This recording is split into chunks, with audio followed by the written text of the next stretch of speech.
Segundo representantes deste grupo de trabalho, todos os decretos feitos por Jair Bolsonaro deverão ser revistos. Quem disse isso hoje foi o senador eleito Flávio Dino, que faz parte do grupo de trabalho.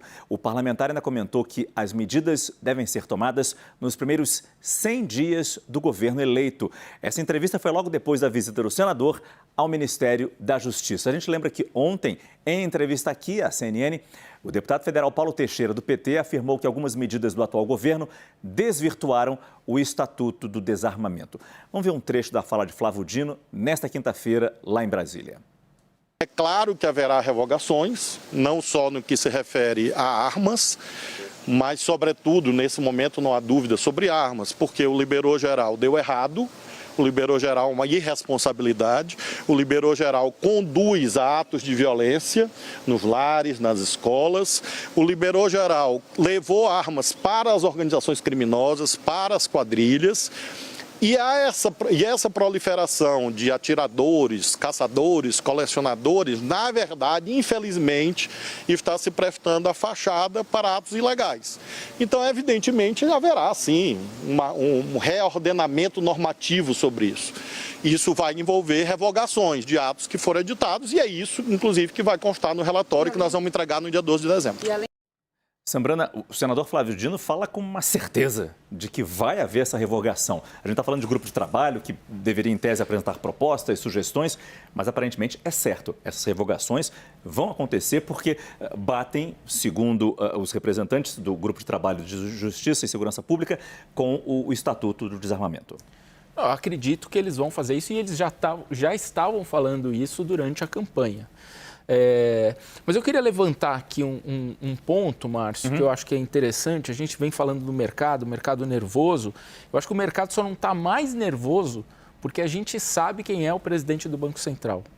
E sabe que esse presidente do Banco Central vai se manter no cargo. Porque hoje o Banco Central é autônomo, tem autonomia.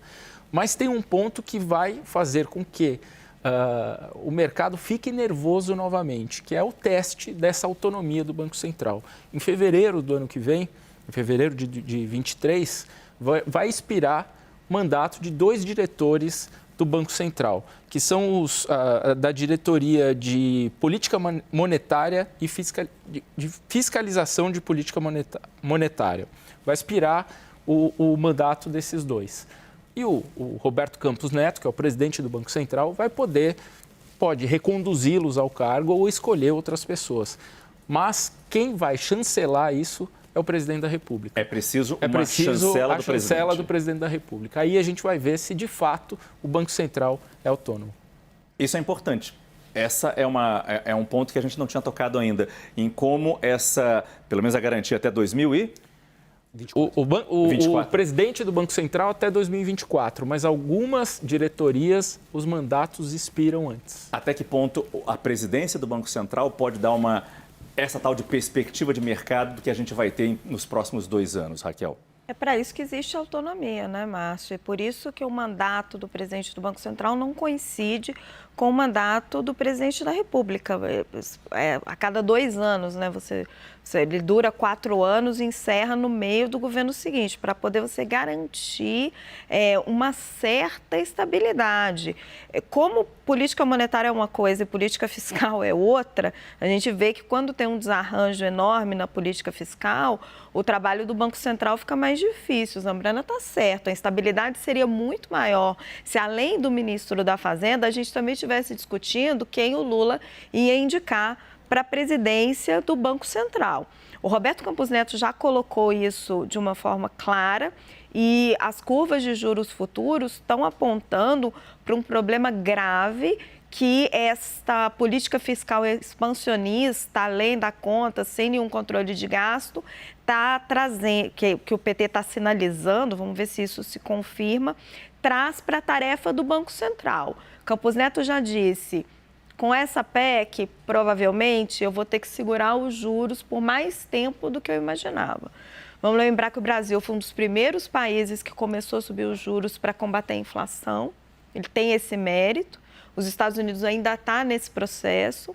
E como a inflação ainda está forte no nosso país, ela momentaneamente, por medidas ali bem complicadas que o governo fez, segurando o imposto.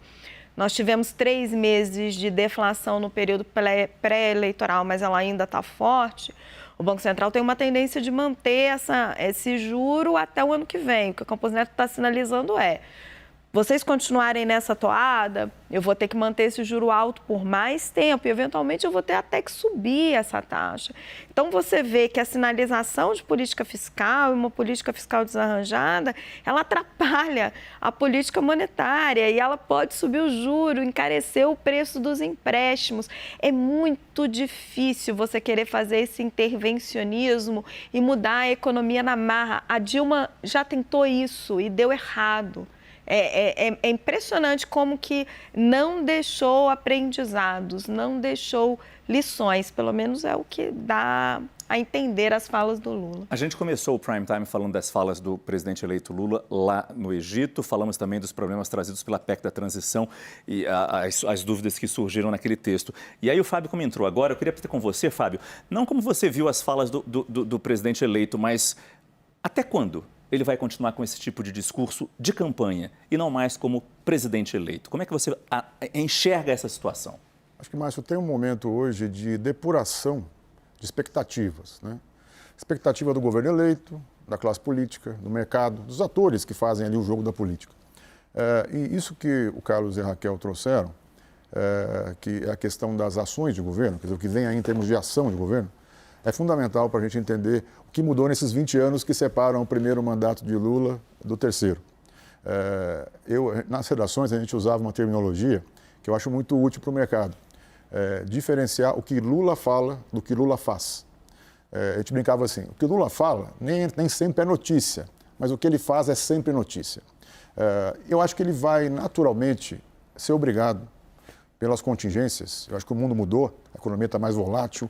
A fala dele faz muito mais preço do que fazia 20 anos atrás, para usar uma expressão do mercado, a fazer uma calibragem do seu discurso no transcorrer da transição. É bom lembrar que nós estamos numa transição.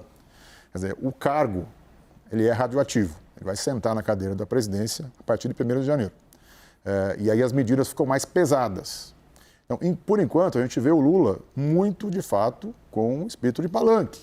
Quando ele fala num ambiente mais amistoso, próximo dos seus aliados, ele vocaliza aquela mensagem da campanha eleitoral.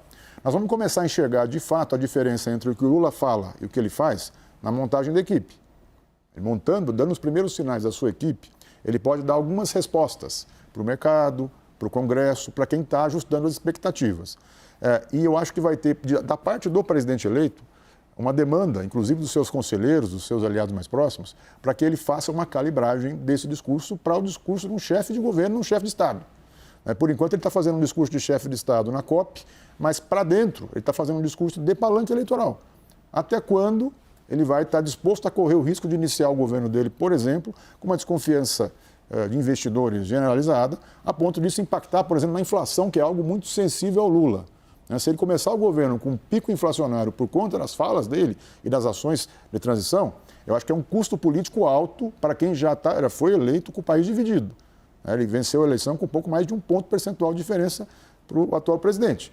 E com uma oposição que não é uma oposição só político-partidária do PSDB como no passado. A oposição está na rua. A oposição existe antes da diplomação. Então, acho que esse é um desafio político que ele vai ter que enfrentar nos próximos 40 dias e a calibragem, na minha opinião, será quase que obrigatória se ele quiser começar com condições de governabilidade razoáveis.